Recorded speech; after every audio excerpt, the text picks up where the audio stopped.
kadib subaxnimadii saaka markii dhalinyaro aad u tiro badan ay ka mudaharaadeen xarunta maamulka gobolka saaxil sheegeen in shaqaale cusub oo loo qaatay riboodka magaalada berbera laga soo qoray gobolada kale ee Soomaaliland ayaa barasaabka gobolka saaxil Axmed Maxamuud Xaashi iyo maayir ku-xigeenka magaalada berbera Nuur Cabdi Jaamac kulan warbaahineed ay ku qabteen xarunta maamulka gobolka saaxil waxa ay sheegeen in shirkadii shaqaalahaasi qoranaysa ay kulan la qaateen iskana xog wareysteen qaabka ay shaqaalaha u qaadanayaan waana kuwan iyagoo arrimahaasi ka hadlaya ilaaliyaan waxay ka cabanayeen waxay ahayd in shaqaalaha meelo kale laga soo qortay oo aan reer berbera ku jirin waxay ka cawdeen in aan systemkii shaqaalaha la marin jiray aanay nimanka magaalada yimid aanay marin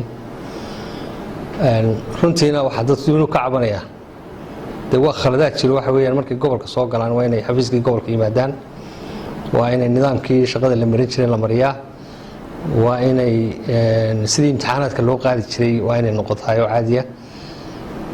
nimankii baan u yeedhay markaa shirkadda ahaa ee airportka markii cabashadii dadweynaha aan qaadnay waxaan u yeedhay qoladii shirkadda ahayd halkan guddidii nabadgelyaan kula kulannay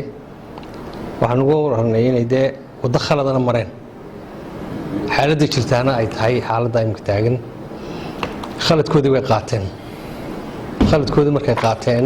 saaka way soo ambabaxeen way noqdeen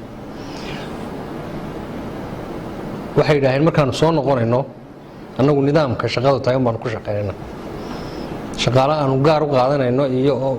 muxuu ahaaye aanay dowladdu nala ogeyn iyo ma aan nidaamkeedii marin qaadanba mayno bay yidhaaheen markaa dadweynuhuna waa inay ogaadaan taas oo sidaa ku ogaadaan kadib markii aan iswaraysanay waxa noo cadaatay oo ay noo warameen xogtii waxaanay noo sheegeen inay interviewga qaadeen